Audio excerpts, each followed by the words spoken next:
From the floor of the CME Group, this is Danny Riley on today's closing print.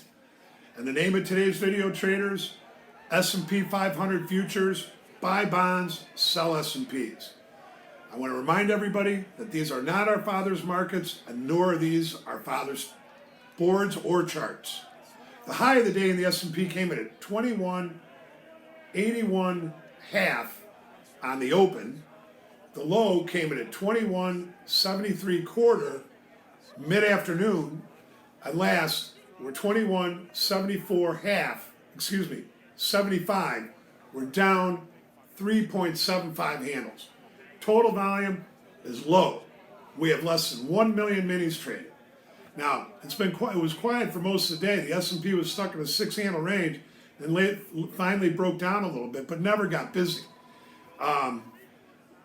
And what I want to do is I want to talk a little bit about the volume. Over the last a week ago, or the week before last, the S&P got up to 1.8, 1.9 million minis in one day. And then we've gradually come down to where the S&P volume tapered off to like 1.2 to 1.4 million last week, and then dropped all the way down to under 1 million. Now, I think it's not just a Monday. What it is, there's a lot of people in a hurry up to try to get vacations, both in the U.S. and in Europe. As I said, a lot of kids start going back to school after middle of August. At least they do down in Florida, and I know that that's going on in other places in the United States too. Now, so the volume and trade was noticeably lower. I also want to talk about this week's economic schedule, our calendar. It's a very, very light schedule. There's only 17 economic releases, no Fed talk, or no Fed speak. And the reason I talk about this is because when there's 25 or more economic releases, it gives the algorithmic, the headline algos, a lot of room to move around in between good and bad numbers. And with the low level of reports this week, I think it's going to be a very, very quiet week. As far as tomorrow, we have the NFIB Small Business Optimism Index. We have productivity and cost. We have Redbook. We have wholesale trade. And we have earnings from Disney and Valiant, or Valiant and Disney. I think Disney reports after the close. Now, the ES was super quiet, and I want to reiterate this. I think it's going to remain that way. But what I also want to talk about are some levels. Now, I said today, if the S&P closed above 2176, I think it's going to go to 2190 kind of fast. And there's a big line of stops that starts above 2185 to 2186 that goes all the way up to 2194 even. That'll put you with 6 handles of S&P 2200. My own gut tells me that we're going up to 2200 this week, and the level that I'm looking at is if we do get up toward 2200 is 2208. Now, I want to talk a little bit about I want to talk a little bit about my crude call. And, and then it's going to bring me off into another tangent, but I'm going to do it anyways. When crude was at $41, after it went down to 40 to 48 and went back up, I said that the next $6 was down. When crude oil got down to, I said 41.43 after it got down to 44, and then we broke down to 41 and then eventually broke down through $40. When we broke down through $40, I came out and I said the next $3 in crude was up, and then I revised it to the next $4, and I think we got to 43.38 today. And to tell you the truth, I don't think the crude rally is over yet. Let it come back down below the VWAP, let some sellers accumulate, and then start buying it again. That boat got way too full. Now, my last thing I want to talk about, and I don't need any notes for this, are the market timers. And I want to talk about how bad they suck.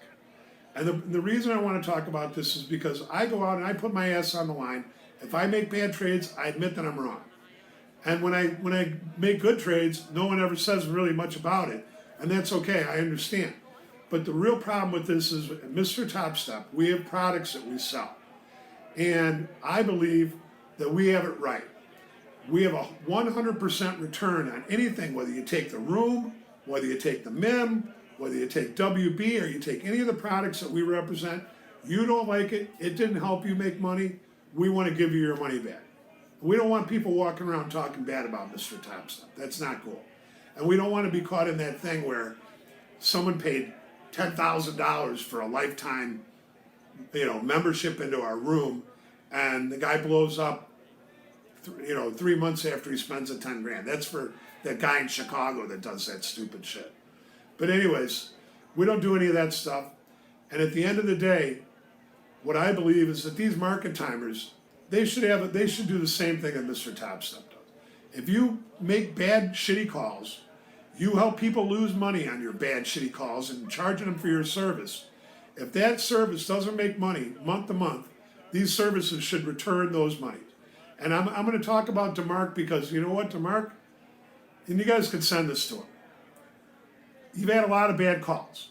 And I never see DeMarc coming out and saying, well, this was a bad trade and, we're going to get back on track because you know what, these guys don't care. They sell a product, they make X dollars on the month, they make their shitty calls, they lose people money, and they don't care. Well, I'll tell you what, I care. That pisses me off bad. And you know what? People have a hard enough time in life trying to make and save money, yet using services that blow them up when they take these trades. These guys, I don't understand it. It's a simple thing. Market timers, Bert Dolman, I can name out a bunch of you guys. Don't fight the Fed. Why can't you get that through your head?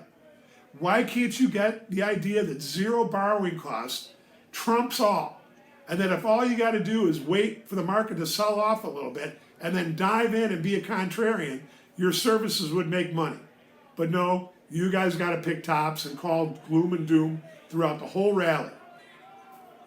Return the money to people, really. Shitty products that don't make people money don't deserve a place in the marketplace. I'm going to leave it like that. I told you guys I'm coming back. I will do more videos. And I'll see you tomorrow on the closing print.